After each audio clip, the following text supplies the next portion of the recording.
Gus Dur itu mungkin kalau bahasa saya kadang nggak ngitung resiko, nggak ngitung popularitas, nggak menghitung nama baik saya nanti bagaimana. Kalau beliau sudah yakin ini sesuatu yang benar, akan beliau jalankan, akan beliau ungkapkan.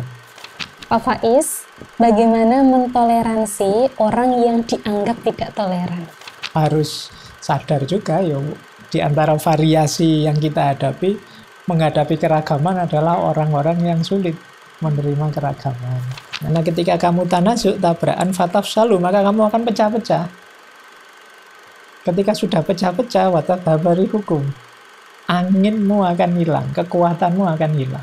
Ya, kalau jauh lebih banyak yang intoleran, sudah bubar kita sebagai bangsa. Kalau kita tidak mampu hidup dalam keragaman, kita akan sangat berat sekali hidup kita. Karena mau tidak mau, kita akan ketemu dengan fakta keragaman dan keberagaman.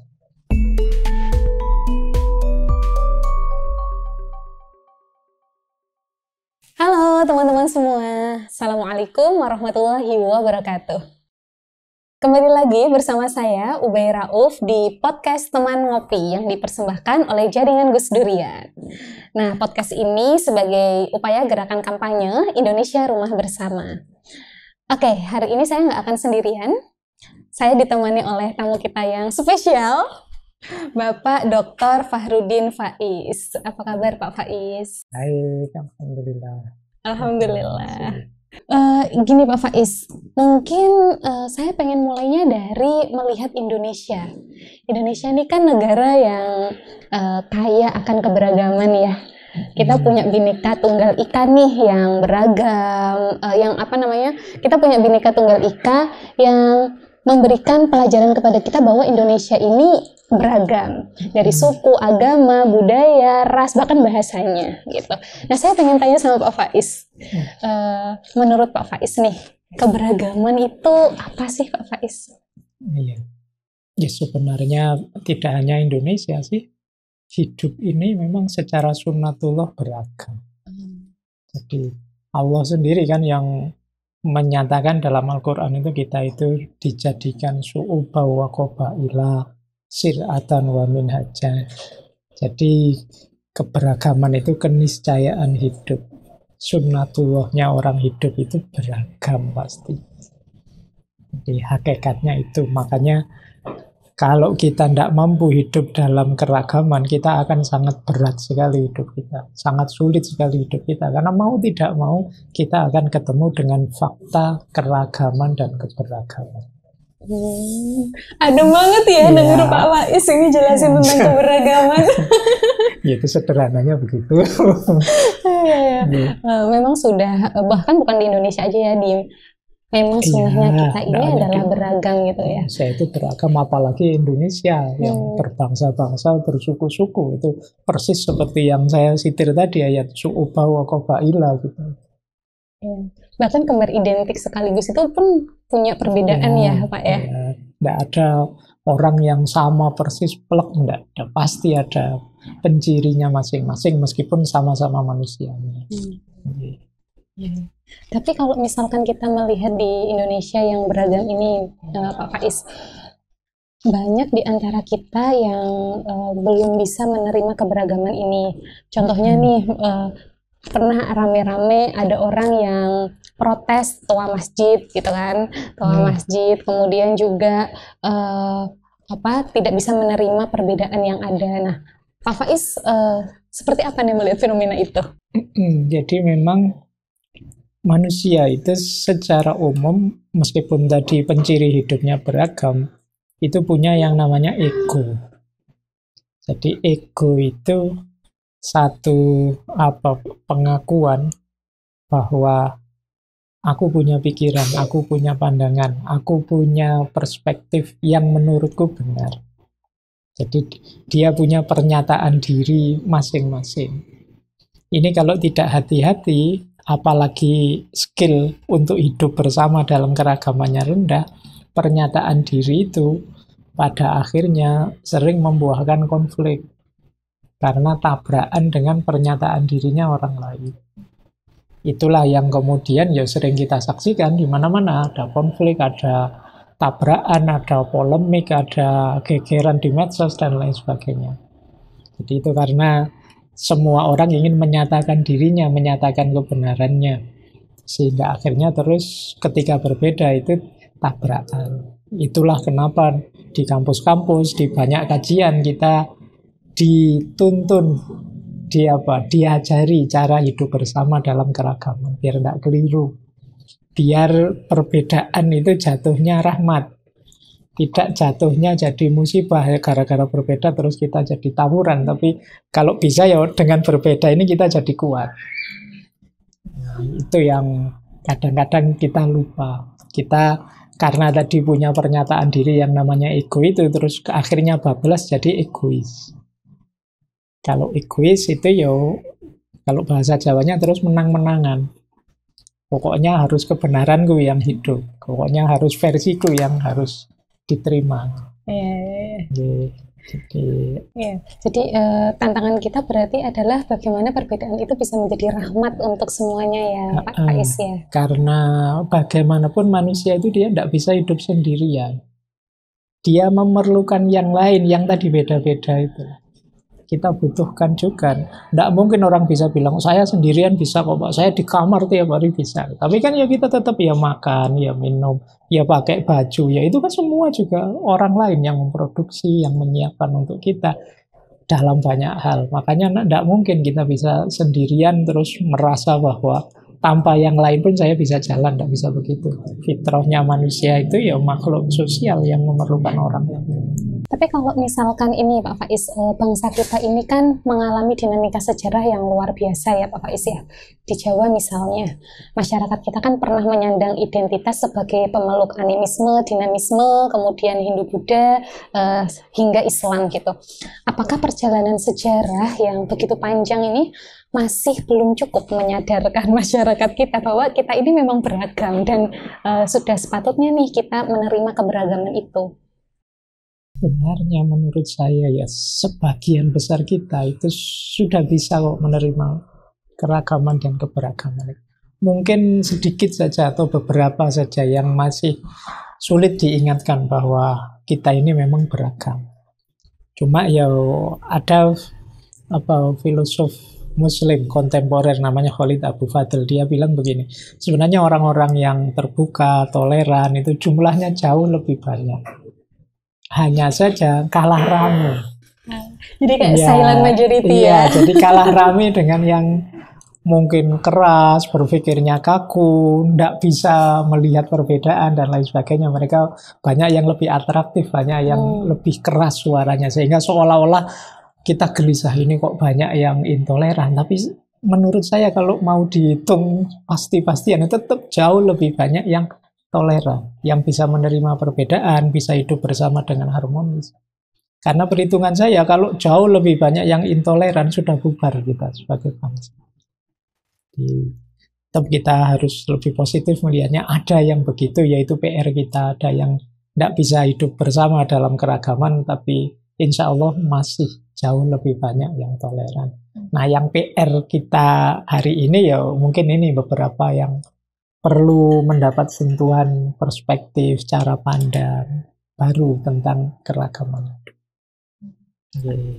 Ya, jadi PR kita masih panjang, tapi ada satu hal yang ingin saya garis bawahi dari yang disampaikan oleh Pak Faiz, bahwa masih banyak loh masyarakat Indonesia yang toleran gitu, tapi PR kita jadi masyarakat yang toleran dan mau menyuarakan nilai-nilai toleransi itu ya. Semoga tidak kalah rame yang orang baik-baik, yang toleran, yang bisa bertenggang rasa, yang bisa menerima perbedaan itu ya. Mari kita juga tidak malu-malu menampakkan toleransi kita, menampakkan penerimaan kita atas perbedaan. Biar dawuhnya filosof tadi tidak terlalu valid, kita juga rame kok, sama-sama kuatnya. Sama-sama kuatnya. Ya. Biar tidak jadi silent majority lagi. Iya. Karena memang di beberapa kasus Pak Faiz ada teman di Gus Durian Mojokerto, mereka pernah mendampingi sebuah kasus. Ini juga soal keberagaman ya. Jadi mereka mendampingi sebuah kasus intoleransi, penolakan makam beda agama. Dan dari case yang mereka hadapi ternyata memang banyak yang sebenarnya itu mereka berkenan untuk satu orang yang berbeda agama ini dimakamkan di situ, tapi karena ada segelintir orang saja yang sangat kencang nih menyuarakan untuk nggak boleh dimakamkan di situ karena dia bukan beragama Islam, kebetulan dia beragama Kristen, akhirnya ya terjadilah situasi intoleransi itu. Ya memang PR kita berhubungan dengan segelintir tadi. Jadi ya enggak apa-apa, ya itu amanat kita ya. Tanpa harus membuat kita stres, membuat kita galau. Mungkin sederhananya, ya begitulah manusia. Di antara keragaman itu ya ada yang seperti itu. Ya, jadi kita juga harus sadar juga ya, di antara variasi yang kita hadapi, menghadapi keragaman adalah orang-orang yang sulit menerima keragaman. Nah itu makanya saya sebut PR tadi. Itu jadi amanat buat kita. Semoga jumlahnya semakin sedikit. Karena ya itu tadi, hidup ini niscaya beragam. Kalau kita tidak sanggup beragam, sulit kita menghadapi problem-problem hidup ini. Apalagi kita target untuk majulah, untuk sukses lah. Mau ya kenyataan hidup ini beragam. Saya ingat cerita, dulu pernah saya bahas itu di filsafat itu. Ada seorang tokoh namanya Farid Eshaq. Ini beliau ini salah satu ahli Islamic Studies kontemporer. Beliau ini pernah kecewa luar biasa saat itu di Afrika Selatan. Ini zaman perjuangan melawan apartheid di situ. Nah, yang kita tahu kemudian Nelson Mandela itu kan.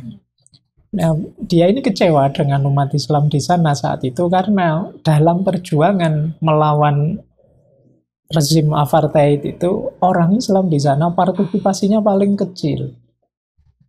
Setelah ditelusuri, beliau melakukan penelitian-penelitian. Kenapa kok partisipasi mereka kecil? Ternyata karena ketika berjuang melawan apartheid itu harus bareng-bareng yang beragama lain. Dan banyak yang punya pandangan nggak boleh kerjasama dengan agama lain. Jadi termasuk mengusir penjajah. Jadi meskipun itu ngusir penjajah, tidak boleh kerjasama dengan agama lain, sehingga akhirnya lebih milih tidak berpartisipasi daripada kerjasama dengan agama lain. Nah itu terus beliau terkenal sekali dengan teologi pembebasannya, kemudian beliau merumuskan kalau versi Islam seperti apa harusnya.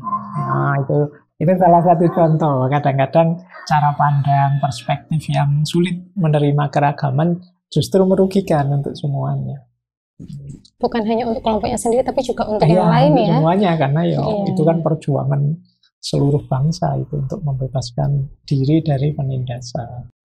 Luar biasa sekali ceritanya. Tapi Pak Faiz, saya pengen kembali ke penjelasan Pak Faiz di awal tadi soal kita jangan sungkan nih, atau jangan malu untuk menyuarakan nilai-nilai toleransi tadi gitu. Nah, sebagai anak muda nih Pak Faiz, kadang kita kan ada keinginan untuk turut serta, ya kan, untuk turut serta menyuarakan nilai-nilai keberagaman, meramaikan media sosial dengan nuansa-nuansa perdamaian gitu. Tapi kadang ada hal yang membuat kita akhirnya, enggak nanti dibilang FOMO misalnya, enggak nanti dibilang gimana-gimana. Nah, menurut Pak Faiz gimana nih anak muda bisa turut serta menyuarakan nilai-nilai perdamaian itu di media sosial khususnya? Karena kan di media sosial tuh banyak sekali orang yang bisa mengakses ya. Kalau untuk kebaikan menurut saya tidak apa-apalah dianggap orang apa saja. Termasuk saya mau sedekah nanti dianggap riya. Tidak apa-apa sedekah saja. Dianggap riya, bahkan riya beneran tidak apa-apa, yang penting sedekah. Karena itu untuk kebaikan. Saya mau ngaji, nanti dianggap pamer. Ya tidak, ngaji saja. Bahkan ngaji untuk pamer mending ngaji kan daripada apa yang untuk pamer. Karena kebaikan. Jadi tidak masalah kalau saya teman-teman tampil saja. Momen kebaikan apapun, momen positif apapun, tampilkan saja. Mungkin ada orang anggapnya, itu pamer saja, itu hanya pencitraan saja, tidak apa-apa, tentang yang baik kok. Jadi kalau tentang yang baik, jalankan saja tanpa harus melayani pandangan orang, komentar orang, dan lain sebagainya. Karena kadang-kadang orang itu ya melihat luarnya saja, tidak ngerti dalamnya kita. Oleh karena itu ya sudahlah, biar saja. Yang penting kita yakin ini kebaikan. Bahwa nanti disalahpahami, dituduh orang ini itu, ya monggo saja. Jadi caranya begitu. Ya paling tidak kalau kita sudah ikut meramaikan, kita medsos dengan hal-hal yang positif, hal-hal yang baik, ya setidaknya ada perimbangan suara lah. Kalau mungkin dari yang tadi agak negatif rame, ya sekarang kita juga ada kok banyak suara-suara yang sifatnya positif. Jadi ya tanpa harus tabrakan. Itu yang kalau menurut saya dalam bahasa agama istilahnya fastabiqul khairat. Jadi untuk kebaikan kita berlomba. Jadi bukan berlaga, tapi berlomba itu kayak orang balapan. Kita tidak tabrakan, cuma semoga kita yang paling dulu, semoga kita yang paling banyak, semoga kita yang paling unggul dalam kebaikan. Itulah fastabiqul khairat. Jadi tidak apa-apa. Apalagi teman-teman yang muda-muda, kalau memang ingin melakukan sesuatu yang baik, jalan saja. Mungkin disalahpahami, mungkin diserbu oleh netizen se-Indonesia mungkin. Tapi kalau pas saya tahu kok ini baik, hanya orang-orang tidak tahu saja, ya sudah jalan saja. Tidak mungkin kita bisa memuaskan semua orang. Atau membuat orang sedunia, se-Indonesia setuju. Akan ada saja yang pasti tidak setuju, tidak cocok. Tapi kalau kita mantep bahwa ini baik, kok jalan saja. Menurut saya begitu. Yang penting nggak berhenti untuk terus menebarkan benih-benih perdamaian itu ya. Jadi kalau menurut saya, kalau teman-teman sudah tahu, sudah pasti bahwa ini positif, jalankan saja. Karena kadang-kadang kalau mendengar suara orang, mendengar komentar orang, mungkin kita tidak tahu orang itu perspektifnya apa, kepentingannya apa. Jangan-jangan iseng saja, jangan-jangan pingin rame-rame saja, jangan-jangan daripada sepi ngapain yuk terus komentari postingan kita dan lain sebagainya. Yos, monggo sajalah mereka mau apa, tapi ketika kita mantap dengan kebenaran kita, yuk jalan. Penting fokus ya, fokus dengan apa yang bisa kita lakukan untuk berpartisipasi, meneruskan nilai-nilai baik ini gitu ya. Saya ingat cerita, enggak apa-apa ya cerita cerita teman-teman kalau dikasih teori banyak uyang. Kita suka diceritain loh. Ada cerita menarik dari Sultan besar di Mughal, Sultan Jalaluddin Muhammad Akbar. Beliau ini punya asisten yang cerdas sekali, namanya Birbal. Jadi satu ketika beliau bikin sayembara begini, beliau bikin garis di depan beliau. Siapa yang bisa motong garis ini tanpa harus nabrak garis ini. Jadi motong tapi tidak nabrak. Jadi menghentikan garis ini tapi tidak nabrak garis ini. Terus semua menteri-menterinya tidak bisa. Akhirnya si asisten beliau, ajudan beliau yang namanya Birbal ini, saya bisa. Gimana caranya? Terus dia bikin garis di sebelah garis tadi yang jauh lebih panjang. Nah, ketika dia bikin garis jauh lebih panjang, maka kan garis yang pertama ini kalah sudah. Yang menang garis yang lebih panjang ini. Ini sebenarnya mungkin satu metafor bahwa kalau kita ingin menang, ingin unggul, itu tidak selalu harus dengan cara motong, tapi juga dengan melakukan kebaikan yang kita yakini sebanyak mungkin. Jadi balapan baik-baikan. Skor saya baik berapa, nah kalau dia di bawah sih berarti kita yang menang. Itu yang mungkin menurut saya logika fastabiqul khairat tadi. Jadi bukan justru melawan, tapi bagaimana kita bisa lebih. Kita tunjukkan bahwa kita lebih. Ini loh, kalau di jalan saya bisa sebanyak ini bermanfaat untuk bangsa, untuk umat. Nah kalau di jalanmu masih segitu, kalau saya bisa banyak. Menurut saya logik ini bisa kita pakai.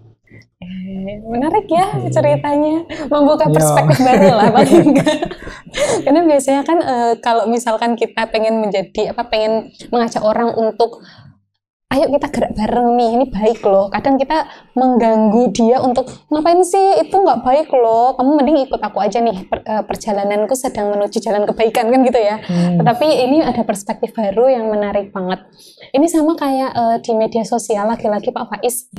Ini kan kita sekarang lagi rame ya soal Palestina itu. Nah di media sosial juga saya yakin banyak sekali nih netizen yang mendukung gerakan untuk membela Palestina, apalagi dengan situasi dan juga kondisi yang hari ini bisa kita lihat begitu marak ya di media sosial tentang Palestina. Tetapi yang terjadi nih Pak Faiz, ini mungkin nyambung juga dengan tadi cerita Pak Faiz nih. Banyak juga netizen yang mereka mendukung gerakan untuk membantu Palestina, tetapi mereka akhirnya menyerang teman-teman yang mereka tidak menunjukkan kedukungannya gitu. Apalagi dengan gerakan boykot, kan ada ya gerakan boykot produk gitu. Ngelihat orang pakai produk itu dihujat, ngelihat orang membeli produk tersebut dibully, kemudian ada doxing juga di media sosial. Nah, bagaimana pendapat Pak Faiz ini dengan fenomena itu? Jadi kalau saya begini ya, memang di fenomena Palestina dan Israel itu fenomena kemanusiaan yang luar biasa. Pasti kita tidak setuju, kita prihatin dengan fenomena genosida atau pembantaian yang luar biasa di sana. Tapi mari kita sadari begini, bahkan di antara orang-orang yang tidak setuju, itu pendekatan, solusi, cara pandangnya bisa berbeda-beda. Tidak bisa memaksakan perspektif kita harus sama dengan orang lain. Mungkin kita ingat dulu zaman perjuangan melepaskan diri dari penjajahan. Apakah Belanda, apakah Jepang, kan zaman kita sekolah dulu kan ada itu. Ini ada para pejuang yang strateginya kooperasi, ada para pejuang yang strateginya non-kooperasi, kan gitu. Yang strateginya non-kooperatif ngejak perang, yang strateginya kooperatif dia ayo rundingan, ayo mendekat. Dulu kan itu. Ya sama-sama tidak setuju dengan penjajahan. Cuma strategi dan pendekatan yang digunakan beda.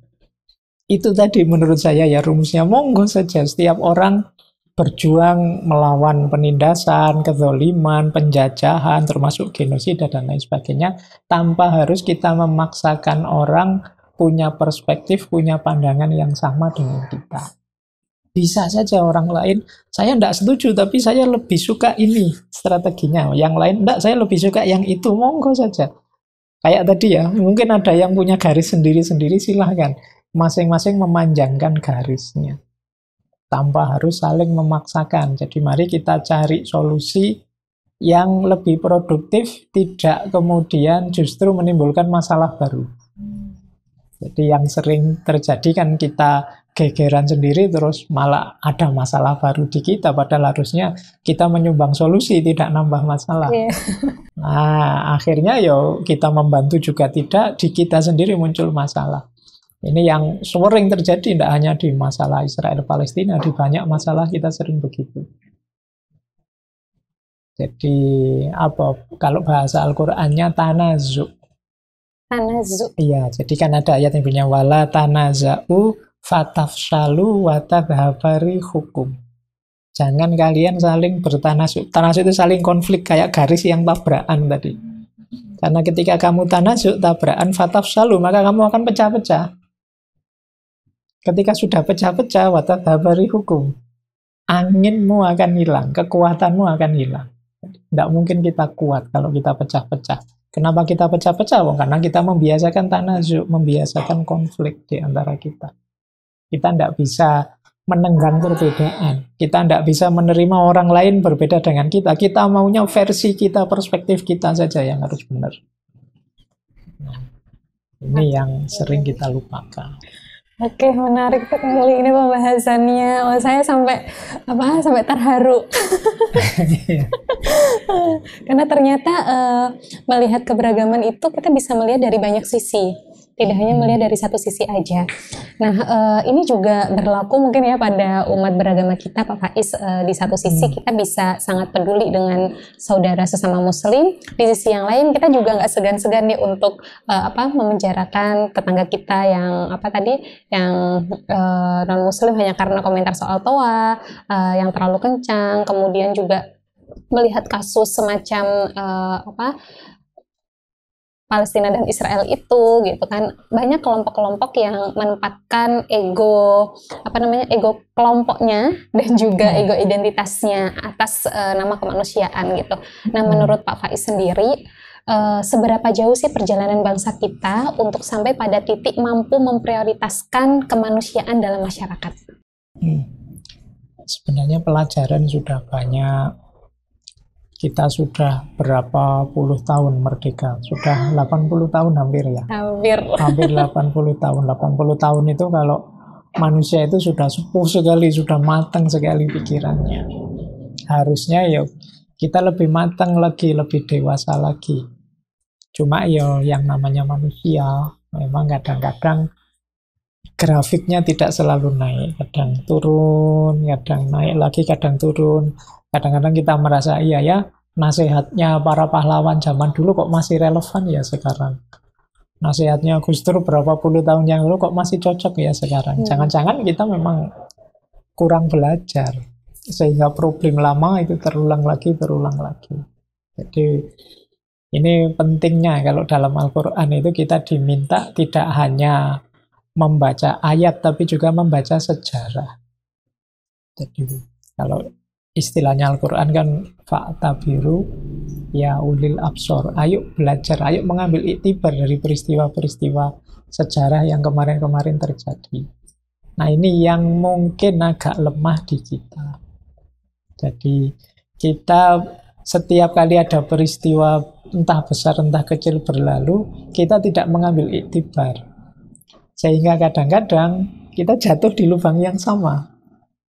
Tidak hanya 2 kali, berkali-kali sebagai bangsa. Nah itu mungkin penting ya kita, apalah kalau manusia individu itu kita diminta hidup yang mindful. Nah sebagai bangsa mungkin kita juga perlu mindfulness. Hadir utuh sadar penuh ya. Jadi yuk kita sadar sepenuhnya bahwa kita ini anak bangsa. Allah nakdir kita hadir di Indonesia ini pasti ada reasoningnya, karena Allah menciptakan kita tidak pernah iseng. Allah selalu serius dengan ciptaan dan skenario-nya, termasuk ketika kita hadir di Indonesia ini. Mari kita cari itu, mari kita sadari itu. Ini yang mungkin selama ini sering kita lewatkan. Jadi ayo kita saling belajar. Makanya saya senang dengan tagline-nya Ki Hajar Dewantoro itu yang mari kita jadikan setiap orang sebagai guru, setiap tempat sebagai sekolah. Ya, kalau dilanjutkan ya setiap peristiwa sebagai pelajaran. Sehingga kita bisa tambah baik. Dan itu nanti jadi kunci, mungkin kita bisa bangkit lagi. Pride kebangsaan kita bisa lahir dari situ. Menarik nih. Jadi mindful bukan hanya untuk diri kita, tapi juga mindful untuk bernegara. Yang itu kadang mungkin sering lupa ya. Kalau saya belum pernah terfikirkan mindful untuk bernegara. Biasanya kan mindfulness itu ya diri kita belajar menyadari secara utuh gitu ya. Tetapi ternyata kita bisa nih menarik itu untuk bernegara secara sadar. Ya, yang banyak bahas itu dulu filosof Muslim India Pakistan Muhammad Iqbal. Jadi aku tidak hanya sebagai aku individu, tapi aku sebagai bangsa, aku sebagai orang yang beragama, bahkan aku sebagai manusia, wakilnya Tuhan di muka bumi. Itu ya harus kita sadari, tidak sekedar hasrat individu keinginan kita yang kita sadari atau momen subjektif kita, tapi momen sebagai anak bangsa, sebagai orang beragama, sebagai bahkan warga dunia ini, khalifahnya Allah di muka bumi, itu juga harus kita hadirkan secara sadar. Mungkinkah kita pernah sekali-sekali berpikir Allah itu menugaskan saya sebagai khalifahnya? Apa sih tugas kekhalifahan yang secara sadar pernah saya jalankan misalnya? Ini yang bahasa saya mindfulness tadi. Allah nakdir saya jadi seorang manusia Indonesia yang Muslim. Apa sih yang sudah aku lakukan, kontribusiku apa sebagai seorang Muslim di Indonesia ini? Nah ini bagi saya bagian dari mindfulness tadi. Jadi kekuatan untuk merefleksikan. Ya, merefleksikan jadi semua itu yang bahasa saya kesadaran tadi. Hidup dengan sadar, hadir, aku sekarang di sini, maknaku apa, kontribusiku apa, apa yang harusnya aku lakukan dan jangan aku lakukan. Itu mungkin penting kita ngambil momen untuk menyadari itu. Mungkin Gus Dur itu salah satu tokoh yang mengajarkan tentang itu ya, Iya, tentang nilai kemanusiaan itu. jadi kesadaran yang berlapis-lapis, di atasnya individu, mungkin kebangsaan, mungkin keagamaan, bahkan puncaknya kemanusiaan, ada lebih luas lagi spiritualitas, ketuhanan. Nah, kalau misalkan kita melihat dari sosok Gus Dur nih Pak, Pak Faiz gitu. Gus Dur itu kan mengajarkan keberagaman itu bukan hanya nampak luarnya aja ya, bukan cuma kulitnya aja ya, tapi juga substansinya nih, substansi dari keberagaman itu sendiri gitu. Kita jangan sampai terjebak di kulitnya aja kan gitu ya. Nah, kalau Pak Faiz melihat sosok Gus Dur itu seperti apa, dan kira-kira apa nih yang bisa kita teladani dari sosok Gus Dur yang mungkin masih relevan ketika kita bicara tentang keberagaman hari ini? Mungkin Pak Faiz juga bisa cerita nih. Iya. Saya itu sejak S1 ya, di antara bahan kuliahnya tentang Gus Dur, Cak Nur dan lain sebagainya, tokoh-tokoh kontemporer Indonesia yang luar biasa.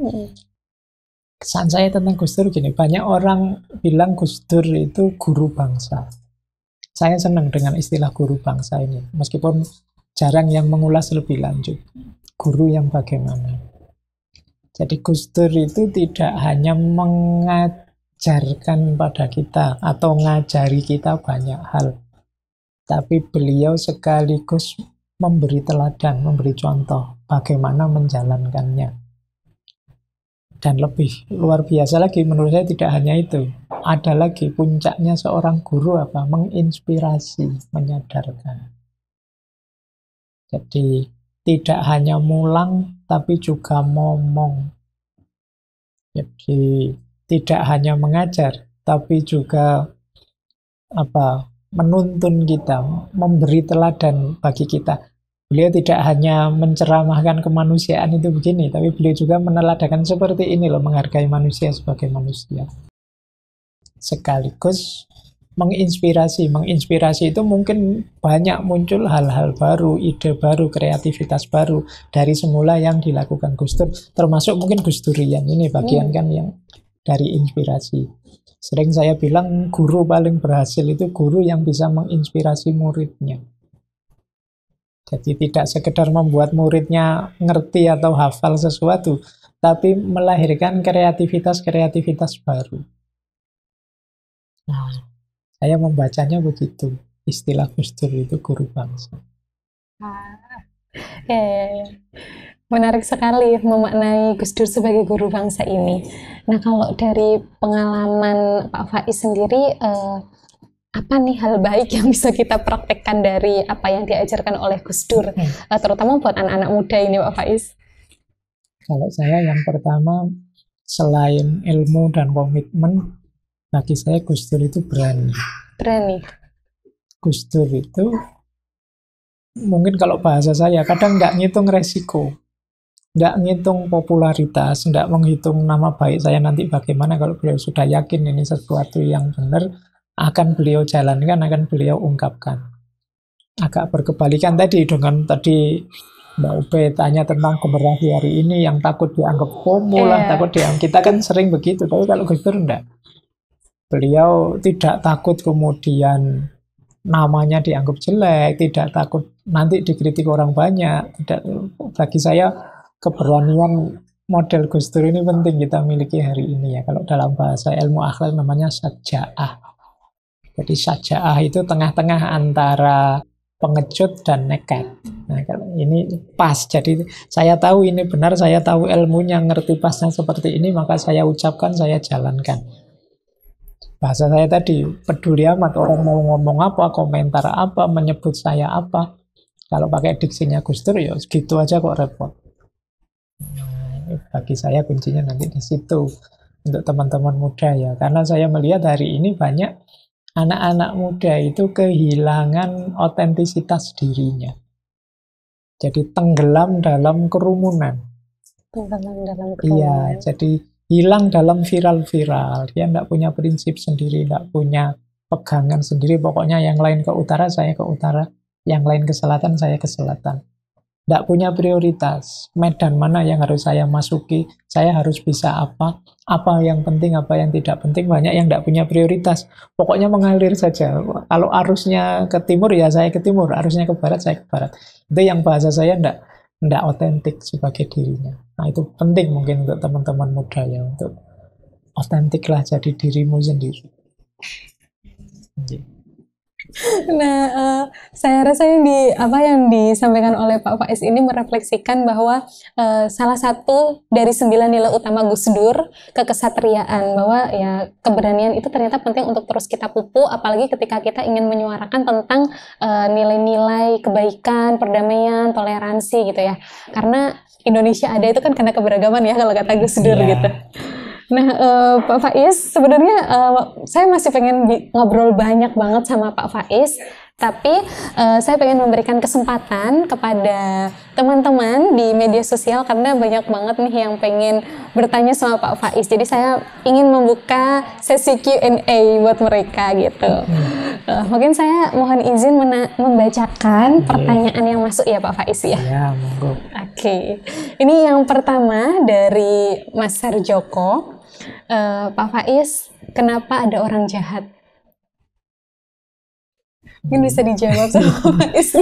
Pertanyaannya juga ya, kenapa ada orang jahat? Itu jawabannya bisa banyak dan macam-macam. Cuma saya cenderung begini. Ada kaitannya dengan ilmu, dengan pengetahuan. Jadi, orang itu secara fitrah sebenarnya ingin dirinya benar, ingin dirinya baik. Itulah mengapa kalau kita dianggap salah atau kita dianggap tidak baik, kita gelisah, kita galau. Hanya saja kadang-kadang ada orang yang ilmunya belum cukup. Ilmunya kurang luas, sehingga menganggap perbuatan yang jahat itu baik. Menganggap perbuatan yang jahat itu sesuatu yang positif. Jadi dia salah persepsi, harus belajar lagi. Kadang-kadang orang itu, saya mukul kan alasannya untuk menertibkan, untuk mendidik. Itu mungkin kurang luas, ngertinya menertibkan dan mendidik itu harus lewat keras, lewat mukul. Kurang luas, dia tidak bisa punya banyak alternatif. Ini bisa pakai ini, bisa pakai itu. Ngertinya hanya itu saja. Itu mengapa ada filosof namanya Sokrates. Kata Sokrates, pengetahuan, kemudian kebaikan, dan kebahagiaan itu satu paket. Jadi semua orang ingin bahagia. Untuk bisa bahagia, jalannya adalah kebaikan. Dan untuk tahu kebaikan, dasarnya adalah pengetahuan. Maka kalau ada orang jahat itu kan lawannya baik. Berarti pengetahuannya yang salah, pengetahuannya yang keliru. Ada orang zalim misalnya. Dia mungkin tidak tahu bahwa kezaliman itu tidak baik dan akan menyengsarakan tidak hanya orang yang dia zalimi, tapi juga dia sendiri. Cuma ilmunya tidak nyampe ke sana. Itu yang membuat kemudian kita melihatnya sebagai orang jahat. Ini sebenarnya salah satu versi jawaban saja kenapa ada orang jahat. Oke, tapi ada versi jawaban yang lain nih. Banyak. Cuma ini yang mungkin menurut saya paling reasonable, paling masuk akal. Iya. Jadi kalau misalkan kita merasa diri kita ini masih jahat, berarti terus belajar. Jangan lagi, berhenti belajar gitu ya. Memang wawasan kita yang sempit masih belum menjangkau. Oke, semoga menjawab ya Mas Sarjoko. Ini Q&A yang kedua. Dari Mas Anwar, Pak Faiz, bagaimana mentoleransi orang yang dianggap tidak toleran? Sebenarnya tidak hanya terhadap orang yang dianggap tidak toleran, kepada siapa saja yang menurut kita dia jahat, dia buruk, di antara tanggung jawab sosial kita, kalau dalam bahasa Al-Quran itu watawasau bilhaq, watawasau bissobr. Ayo kita ingatkan, ayo kita nasihati. Dan tugas kita, karena level kita hanya orang biasa, bukan yang punya kekuasaan, yuk hanya sampai sini. Mengingatkan, menasihati sejauh yang kita tahu. tidak ada hak kita untuk memaksakan apalagi menghakimi. Yang bisa kayak gitu ya yang punya kekuasaan, yang diberi amanat punya kuasa, yang bisa menghukum kriminal dan lain sebagainya. Kalau level kita itu ya bisanya watawasau bil haq, watawasau bis sabr. Ayo kita ingatkan semampu kita. Dan tidak ada kewajiban peringatan kita harus sukses, dia jatuhnya terus jadi toleran. Tidak ada. Kewajiban kita mengingatkan, kalau bahasa agama kewajiban kita berdakwah. Orangnya berubah jadi baik atau tidak itu sepenuhnya kuasanya Allah. Kalau Al-Quran kan ada ayat begini bunyinya, innaka la tahdi man ahbabta walakinnallaha yahdi may yasha'u min ibadi. Jadi bukan engkau yang memberi hidayah orang-orang yang engkau sukai, yang engkau inginkan wahai Muhammad, tapi Allah yang memberi hidayah orang-orang yang dia kehendaki. Jadi yang memberi hidayah bukan kita, tugas kita mengingatkan, menasehati bahwa dia kok tidak berubah-berubah, ya sudah, kemampuan saya, kewajiban tanggung jawab saya hanya sampai watawasau bil haq ini. Syukur-syukur ketika tidak sukses kita masih sabar, kita nasihati dengan berbagai cara. Itu yang disebut watawasau bis sabr.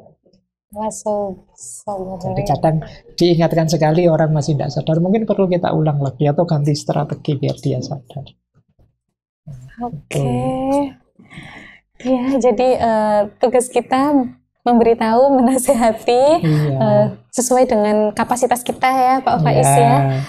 Soal dia berubah atau tidak itu sudah hal lain di luar kuasa kita, begitu? Iya, biar kita tidak stres gara-gara itu.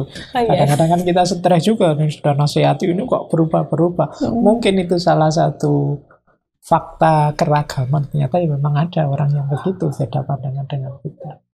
Oke, semoga Mas Anwar mendapatkan jawaban yang diharapkan ya. Saya yakin sih sesuai nih jawabannya dan bisa memberikan pencerahan. Nah Pak Faiz, tidak terasa kita sudah di penghujung waktu gitu.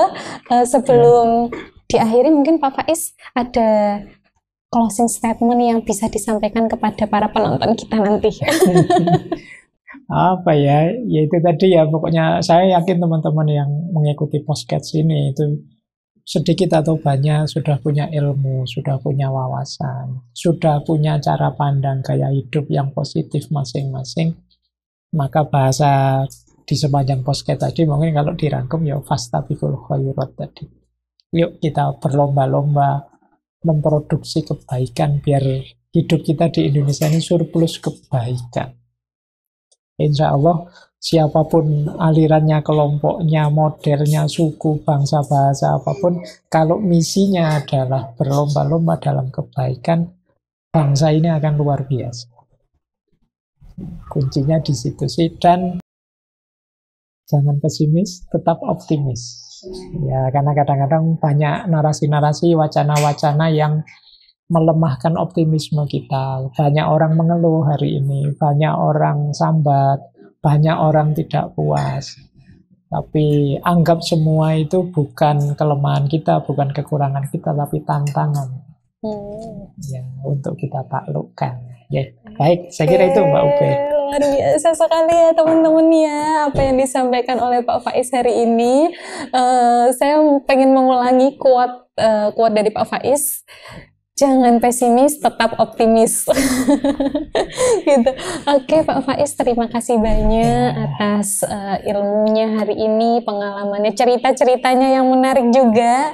Saya yakin teman-teman akan suka gitu dengan cerita-cerita Pak Faiz di podcast ini. Mohon maaf Pak Faiz kalau ada hal-hal yang kurang berkenan selama podcast berlangsung. Semoga kita bisa berjumpa di podcast-podcast selanjutnya.